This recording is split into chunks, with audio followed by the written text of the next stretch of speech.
Hey guys, this is Ryan from 60 Cycle Hum, the guitar podcast. Today I'm going to be doing a shootout between two amps. Over here I've got a Princeton Reverb reissue, and over here Vox AC15 CC1. This has been my workhorse amp for years now. Do almost all my pedal demos with it. I drag it out for live playing almost weekly. I do the vast majority of my home playing through it. I'm intimately familiar with this amp and I love it to death. This guy is brand new to me. Just got this a few weeks ago, picked it up on Craigslist. I'm learning its ins and outs still. I've dragged it out to some live playing a couple times. Very different breakup on it.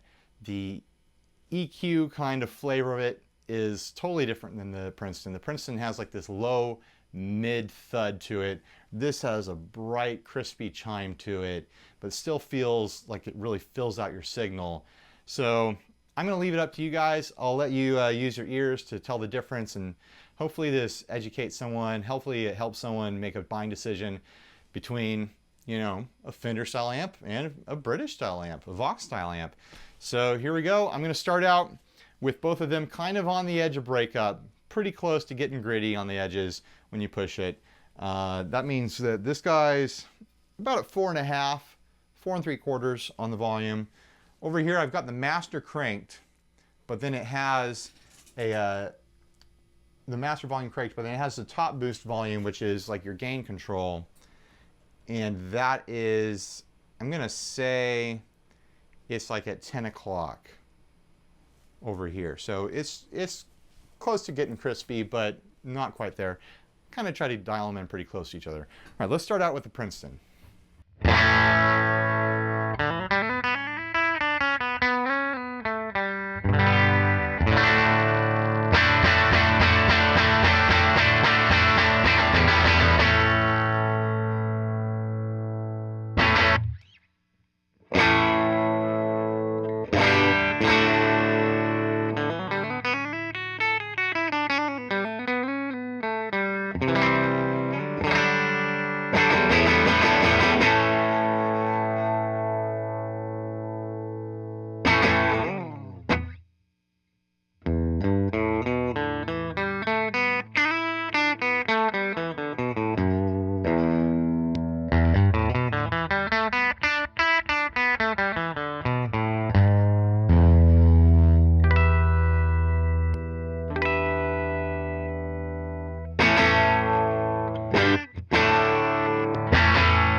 Now let's try really cranking them. I'm going to turn this guy all the way up.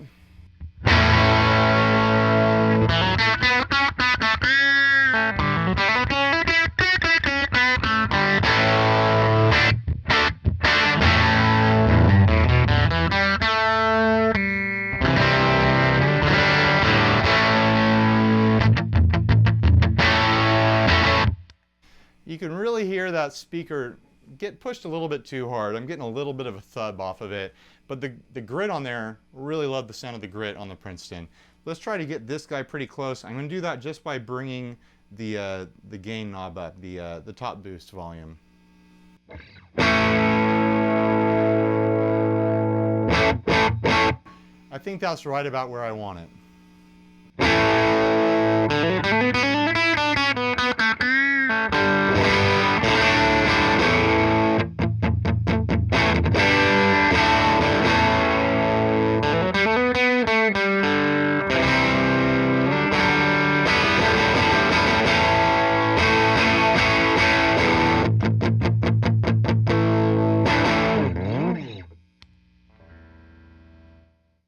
It definitely likes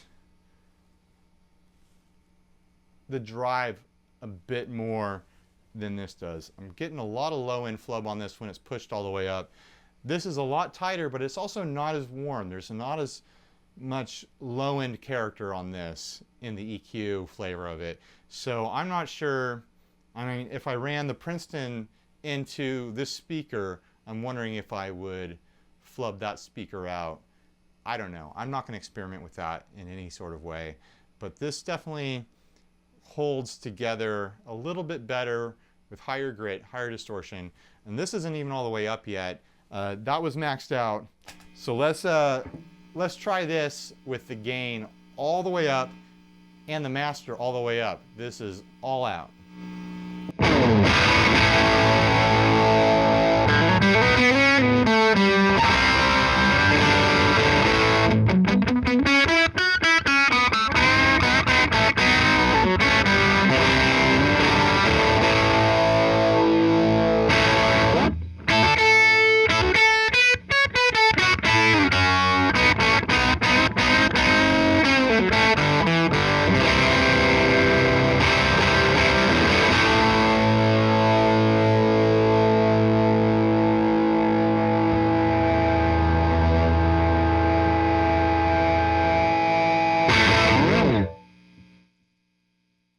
Can only do that for so long. It sounds great loud. It sounds great, completely cranked. It's definitely a very different flavor from the Fender here. I get it. I get why people love these things.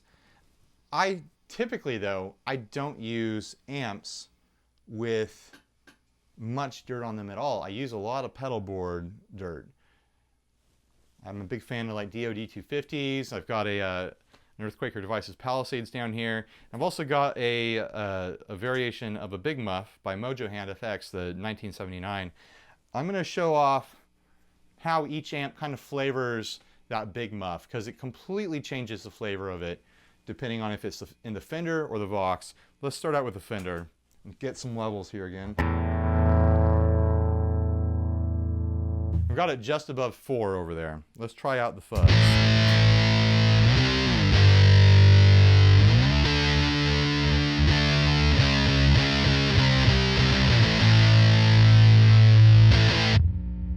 Let's try it through the Vox now. Gonna bring the level down a bit.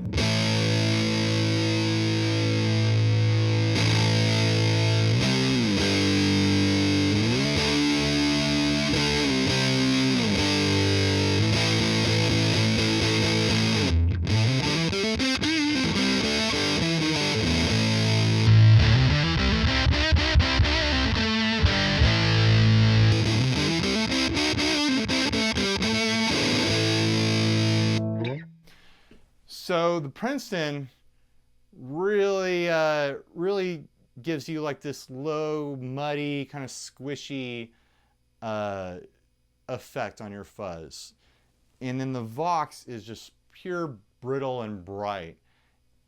So you've got this hard decision, like, do you want like heavy, thuddy mud, or do you want bright and crispy? And if you got a switcher like me down here, why not both?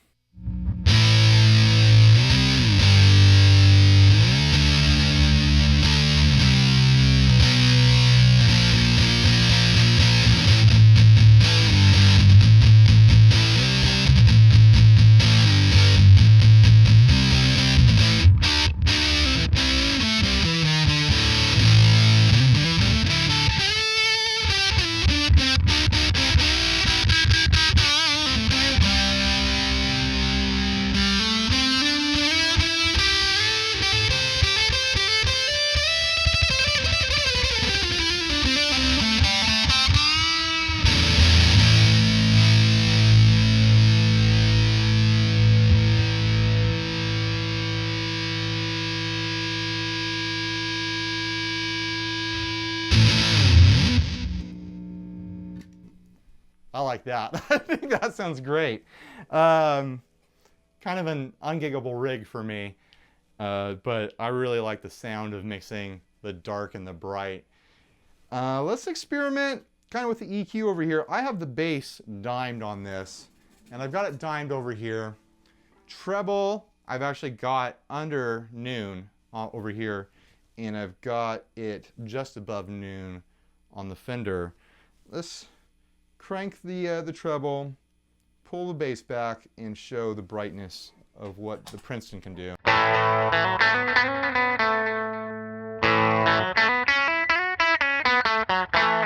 So it can get bright too. Let's bring back the bass to 50%, just like the Princeton, and then crank the treble. A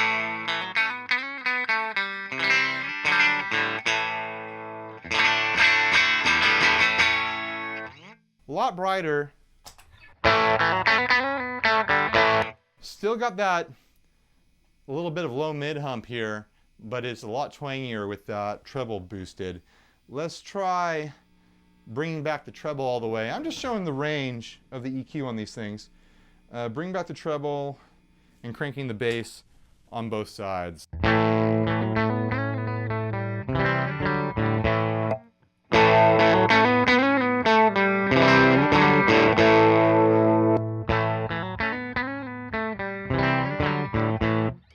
It's interesting, the Princeton almost still sounds workable even though it's pretty dark. Let's pull the bass back, 7, bring the treble up to like 4. That sounds workable to me. Let's bring the bass to like, we'll call that like 2 o'clock and bring the treble to about 9 o'clock.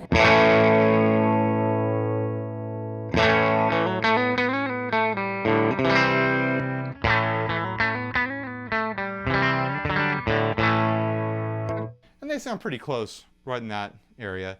Let's experiment with the other functions of the amps and then we'll call it a video, huh? Let's try out the reverb on the Vox. And some of you know I'm a surf rock guy. I've got a surf rock band and I care deeply about reverb, although I don't typically use in-amp reverbs because they're not typically that drippy, surfy kind of reverb. But still, they're worth checking out. They're worth having around. Let's check out the reverb on the Vox.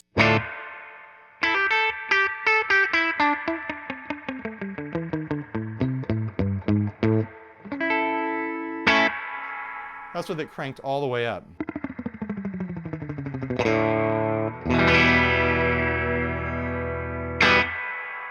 Let's check out the Princeton. Crank that all the way up, which will be way too much, I have a feeling.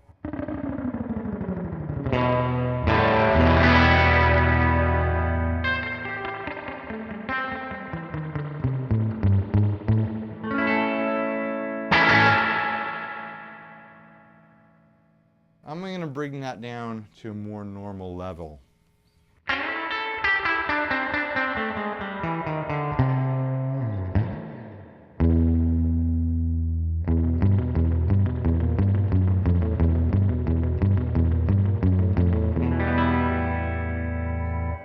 Bring up the treble a little bit, let it chime a little bit more.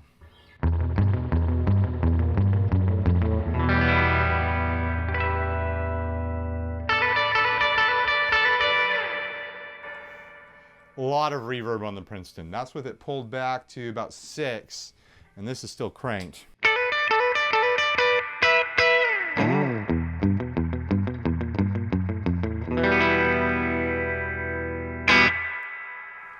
Now let's check out the Tremolo. Bring the depth up. Might as well max it out, huh?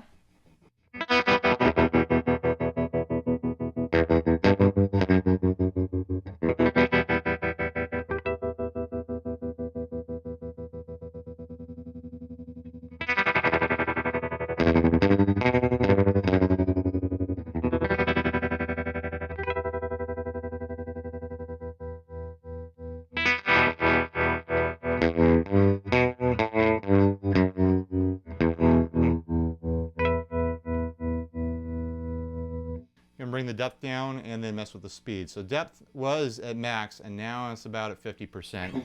Max depth on that trim is very square wave. I'm pretty impressed with it. I don't know if it's a tube trim. I don't know what the design is like. I know that the Princeton has a tube trim. It's not like this.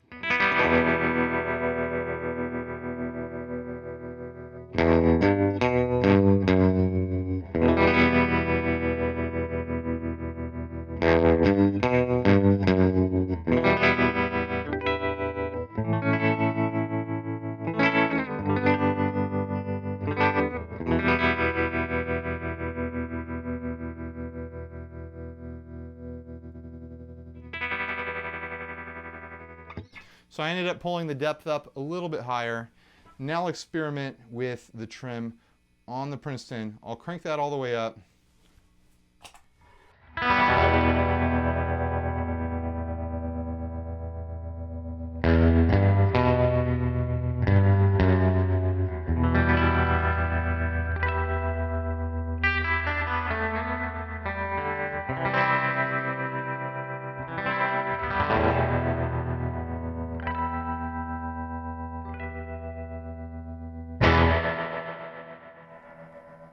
forgot to bring the reverb down.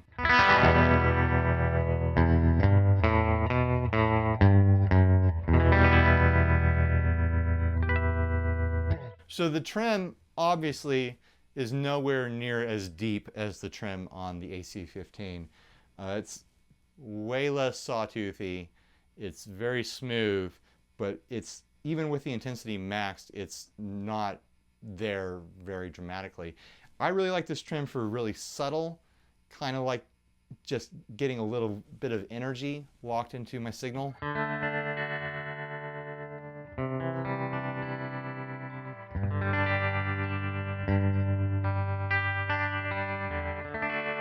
Like, it just makes it feel like it's moving, but it's not a clear, like, oh my gosh, what is that choppy effect on there? There's people who do mods on these, I think, who do things to increase the depth of the trim. I'm fine with it as it is. I use pedals a lot, so it's not a huge deal. But there is definitely a depth difference between the Princeton and the Vox for sure. If you want a hard square wave trim locked into an amp, this has got it. That's a hard trim in there. Do I have anything else to say about these? Maybe I'll just do a little jam here. Just have a little bit of fun with both amps turned on, or maybe swap back and forth. Take the trim off of here. Let's get them to a matching level again. Put them both on.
And now my neighbors hate me.